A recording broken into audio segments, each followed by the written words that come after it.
This is breaking news from the Las Vegas Review-Journal. Sponsored by Michael Gaughan's South Point Hotel, Casino, and Spa. That have beat a lot of good teams to get here. So, again, just welcome and really looking forward to the next couple of weeks. Thank you. We'll now take questions. Please raise your hand and wait for the microphone if you have a question, and please state your name and affiliation. We'll start on the right side, third row, Nick. NHL.com. You and George have made a lot of big moves, a lot of hard decisions over the years, and I was hoping you could give people a sense of what it's like to sit in your chair. Like, what do you think were the key moves to get here, the hardest decisions on a human level, and ultimately, can you just describe having to do what it takes to win the Cup more than anything else? Yeah, a lot of questions there, Nick. What's it like to sit in my chair? It depends which day you're referring to. It's been a 6-year journey, and we had such a storybook season in year one that obviously with I think we had 109 points. We just had tremendous buy-in from a group of players that really had something to prove. Gerard did a great job coaching that group, and we were able to get right to the Stanley Cup Finals, where we lost out to a real good Washington Capitol team. We sure felt when we looked at the makeup of our roster that if we were going to be a contending team, we needed to make some changes to that team. We needed to make it better. No disrespect or disregard to the year one team, but effectively we felt in some respects we caught lightning in a bottle with that year. So we made changes going into year two. We wanted to upgrade our personnel. We did that. We lost out in the first round to San Jose in a 7-game series with a team that we felt was significantly better than our team in year one. We've tried to make our team better every year. When we got to year three, we had the pandemic. We had the year in the playoffs in the bubble in Edmonton. I've talked with a lot of the local media about this along the way. We really felt that we needed to acquire a number one defenseman. When you looked at the teams that were winning, the Hedmans, Pietrangelo when he was a St. Louis Blue, to be a Stanley Cup contending team, we felt we needed to be better there. That's why we were aggressive with Petro in free agency. It led to some decisions. When you asked the question about what's the cost on a human level, it's damn tough. But at the same time, if you have these jobs and you want to avoid the hard decisions, you probably shouldn't have these jobs. Is how we look at it. We've had tremendous loyalty to players. We've got 6 players from the original team, which a lot of people forget. When you look around the NHL and you go back to 2017-18, there's not a lot of teams that have more than 6 players from that core group. The following year, we went to the conference final. I guess it was effectively the semifinal, and just really came away from that process thinking that we needed a number one centerman. That was the motivation behind the trade for Jack Eichel. So this has been this is a long answer to your question, Nick, but it's been a process that's, I think, been calculated. I think it's been based on good decisions made for the right reasons. Our goal is to win. Our goal is to win the Stanley Cup. That's what we're trying to accomplish, and that's what we hope to do. On the left side, second row. Thank God, it's Las Vegas Review-Journal. Kelly, you touched on it there, but what is the feeling that process has now led you back to the Stanley Cup Final 5 years later? Well, we think we've built our best team. We like the makeup of our roster. Bruce and his staff have done a tremendous job coaching that roster to the identity that we as hockey operations envision. We're a 4-line team. We have those top players in all the key positions, but we also have very good depth at the forward position. We've got very good depth on our blue line. I think what you've seen over time, some of the players in this series now that have been in our organization are just that much better of a player. So I look at Nick Hague, I look at Zach Whitecloud, I look at Nick Waugh, I look at William Carrier. These guys have continued to improve, so they're much better players than they were through some of the playoff runs I just described here previously. And we're really comfortable. Fortunately, we're healthy, and we're excited about what lies ahead. Right side, second row, Pierre. Kelly, Pierre LeBrun from TSN, The Athletic. Along the lines of Nick's question, but bring in Florida into it as well. I think the Panthers only have 4 players left from when Bill Zito took over 3 years ago from that roster. You've been super aggressive. You got two teams here in the final. We hear a lot about how it's hard to make trades in the cap era and navigating the cap. These two teams have been extremely aggressive to get to where they want with their rosters. What would you say about, both those teams having a similarity to that way? Well, I think it speaks to the commodity that cap space is and some of the decisions and moves you need to make to claw back some cap space. I can't speak in detail on Florida's cap situation, but they were tight. We were tight. I think if you look at the best teams in the NHL with the flat cap, just eventually catching up to anyone who's trying to win, it led to decisions that were based on acquiring cap space. So in Florida's case, the one difference is Bill came into that process, more recently than what we did here with being around since the 2017 season. But again, he's had some really astute moves that the move they've made that clearly is the most significant and draws the biggest headlines is trading for Matthew Tkachuk. But they made a lot of smaller moves that have added really key contributors to their team. And back to Nick's question, yes, we added Pietrangelo, yes, we added Jack Eichel, yes, we added Mark Stone, and those are certainly blockbuster moves. There was logic, motivation, and rationale behind it. But as well, we've made some real subtle moves that have been really beneficial. Nick Waugh was a trade. Chandler Stevenson was a trade. Keegan Colasar was a trade. Alex Martinez was a trade. So there's a lot of those players throughout both lineups that I think are a big part of why each team is here. Front right, Stephen. Steve Wino, Associated Press. So first for Kelly, when George hired Gerard Gallant, he was an experienced coach. You hired Pete and then Bruce as experienced coaches. I'm curious kind of your thoughts on the value of experience behind the bench. And for Bruce, how much more prepared did you feel for this job after going through what you did in Washington 20 years ago and obviously also in Boston? Yeah, I think, one of the things I've always said, you manage the team that you have. So our team was born differently. We didn't have 7 or 8 draft classes that were working their way through our organization. We had some success. We wanted to continue that success. We felt for our organization, a successful, experienced coach was the right coach for our team. So that was the motivation from our end. I think depending on where your team's at, likely dictates to some extent the decisions that you're going to make with respect to that position. Our hiring of Bruce, I looked at a guy that had a real successful run in one organization for a long time, which is a little bit uncommon.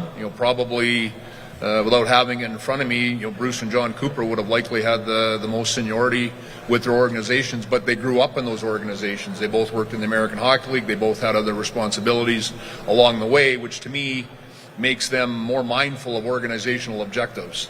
So that was part of the appeal with Bruce, and obviously we're in the winning business. He'd done lots of that.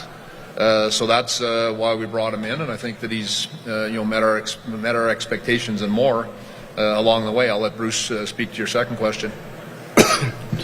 Yeah, I think the Washington, this now was my late 30s. It was my first job in the NHL in any way, shape, or form. I didn't play a lot at that level, so I think there was a lot of newness in that, just from that area, that I was going to be a challenge.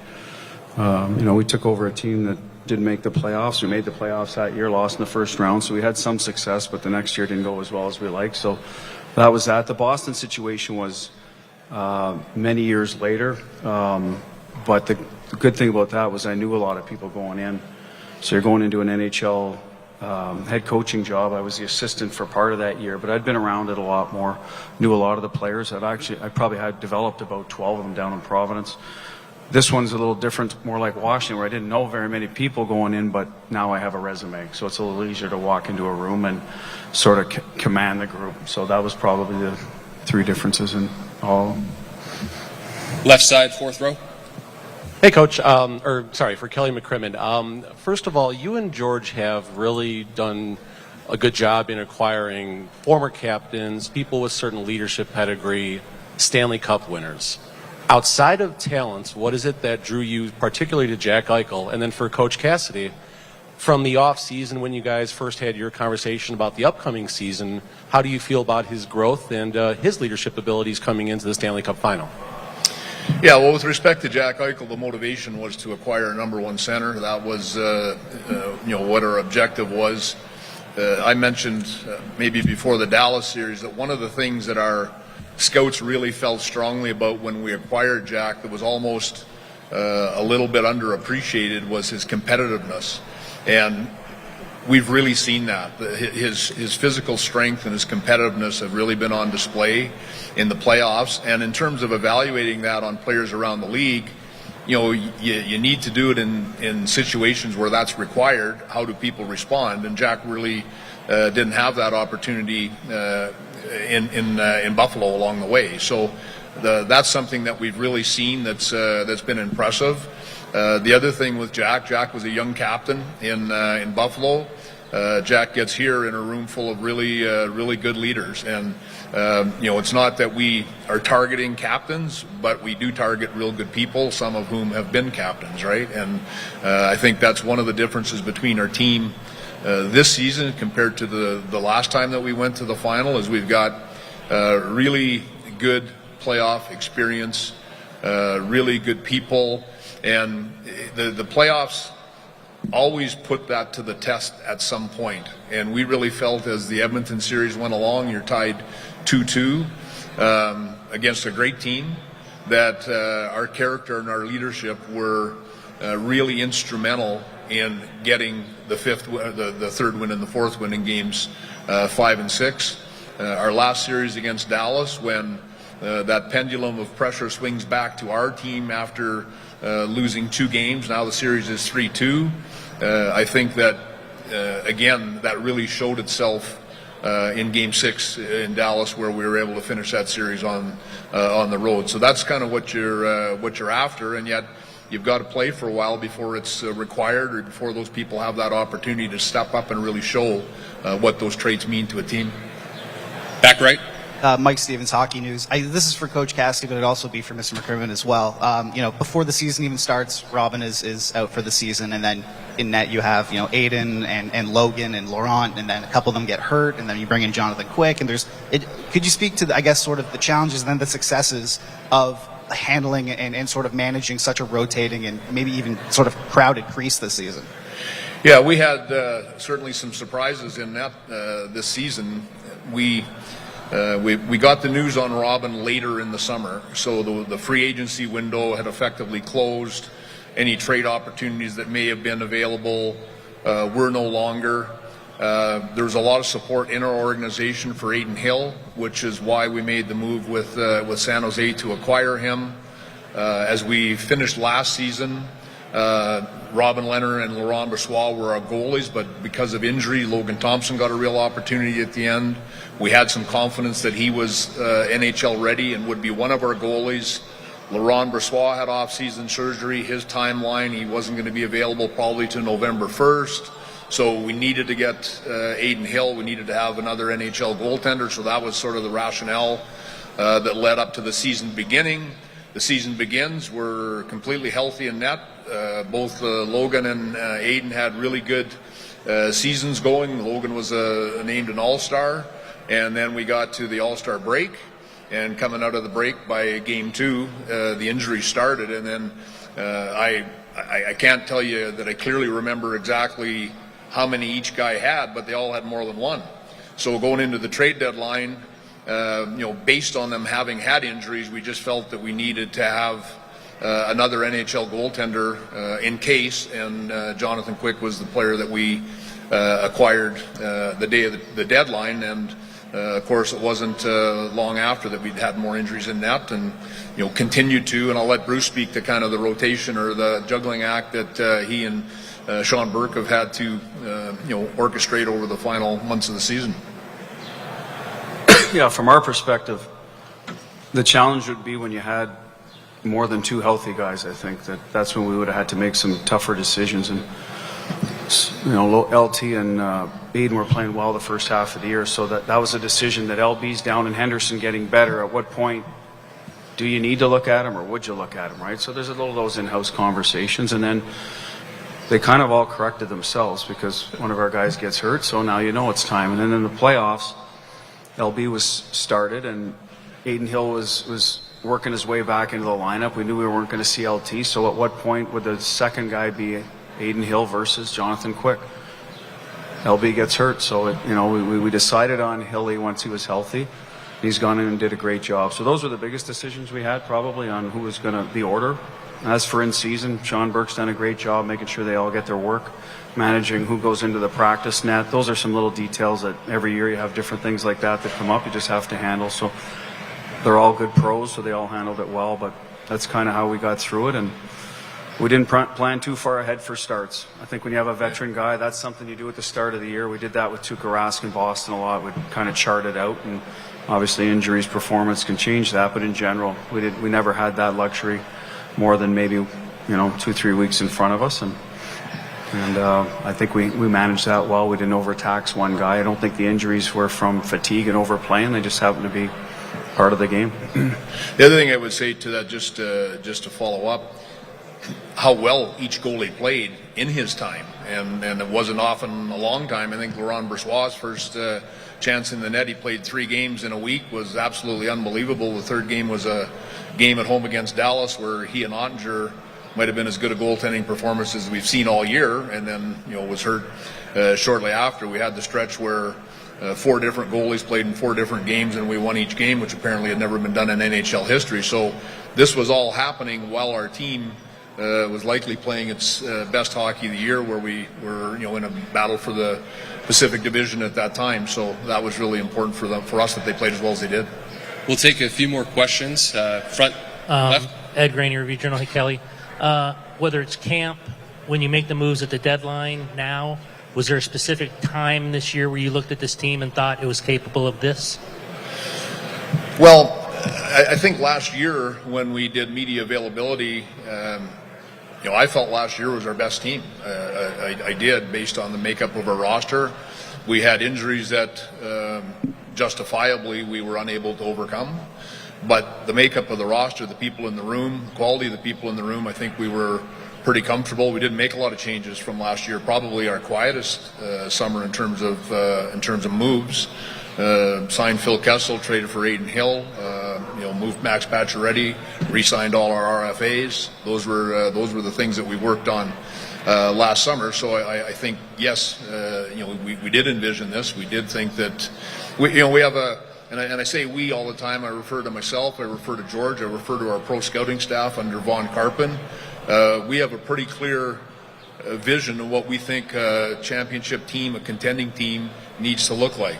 We've worked hard to acquire that, to build that. That's been our objective. So, we did feel confident heading in to the season. Front right, Dan. Dan Rosen, NHL.com. Bruce, this is for you. Throughout the playoffs, you guys have done a pretty good job of limiting, if not shutting down, the top players from the other teams as the series has gone on. McDavid and Draisaitl, obviously the Hintz line. 2 guys on the Panthers I think of, Matthew Tkachuk, Alexander Barkov.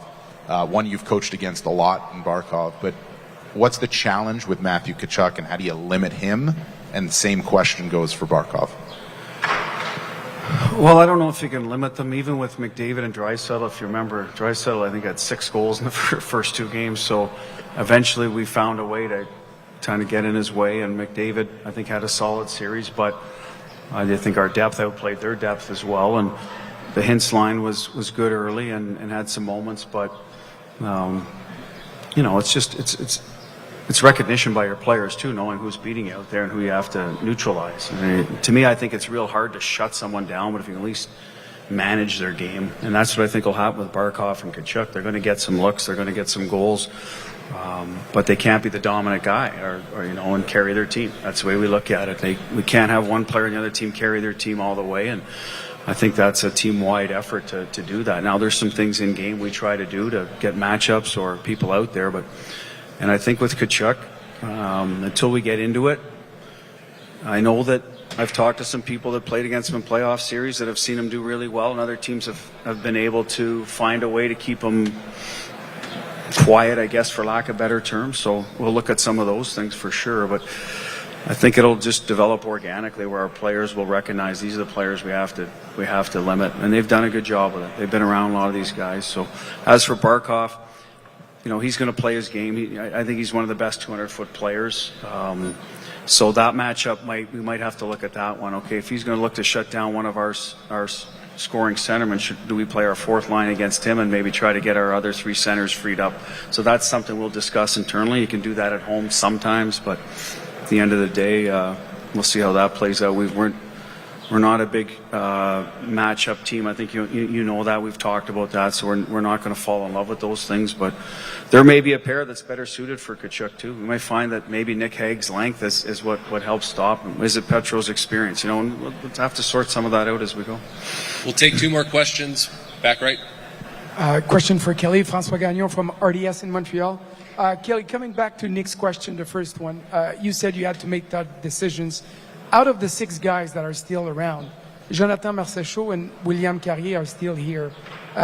Were there tough decisions to make to keep those 2 guys? Were they involved in talks? And what made those 2 guys involving in those 6 to stay here instead of being traded or let go to make some moves to get your team better? Well, in general terms, everything intertwines. When you're trying to get compliant, you have to be willing to look at anything. I think with the 2 players you mentioned specifically, they've never ever been in that discussion based on their play. William Carrier is a really effective role player. I think his value this season has really come to the fore. He had 16 or 17 goals and gives you real physical presence and great speed. And Jonathan Marchessault, from day one, I've always said about Jonathan Marchessault, he seizes big moments. He has always had a knack for that. Some guys do, some guys don't. And, he was quieter in round 1, and that's how playoffs will go sometimes. I heard Matthew Tkachuk being interviewed in the Carolina series. He didn't score a goal against Toronto. Jonathan Marchessault didn't score a goal against Winnipeg, but he's got 9 or whatever he has since that time. But if you go back in our history, you look at the big games. The year we beat Colorado 2 years ago, we lost the first 2 games of the series. We were down late in the third at home, and who scores? Jonathan Marchessault scores. When we were in San Jose in Game 7, we got the major penalty against us. We're down 3-0. They score 4 goals on the power play. We ended up losing the game, but to get to overtime, who scores with the goalie out? Jonathan Marchessault. So he has definitely got a knack for that, and the guy, his path, which you'd be very familiar with, the guy's had something to prove every day. Every day he's been in the NHL, he's had something to prove, and that's what makes the guy tick. And it ties in, I think, with really the feeling of our team. We have something to prove. That's our mindset as well. We'll take one more question. Players are trickling into the pod area. The last question comes from Luke in the back left. Luke Fox, Sportsnet. Kelly, I wanted to ask you about Mark Stone. Just his resilience, especially considering the surgery and some of his recoveries. Does he remind you of anyone, and what has stood out most to you since he came to this organization? Well, he's a great leader. He's really passionate in terms of how he plays. He makes the people around him better. Tremendous hockey sense. The more you watch him, the more you appreciate him, because there's no defining skill that jumps off. There's not like when you go to watch Jack Eichel and you can instantly see how beautiful a skater he is. Mark Stone's game is a lot different than that, but just a really respected player. And this year when he was injured, it was interestingly at home against Florida, January 12th. The thought initially was that he would be able to rehab it and return after the All-Star break, and he had a setback during his rehab. So, made the decision imperative that he get surgery sooner than later. And then I think, he for sure had a date circled on the calendar that he was going to try to get back to be available at some point in the playoffs. And yet at the time he had the surgery, there was concerns that his career might be in jeopardy because it was his second back surgery in 9 months. So real credit to him and the work that he's put in. And, Bruce would attest he's a tremendous shot in the arm for our hockey team. We're a much different team with him than without him. Thank you for your time. You've been watching Breaking News from the Las Vegas Review-Journal, sponsored by Michael Gaughan's South Point Hotel, Casino, and Spa.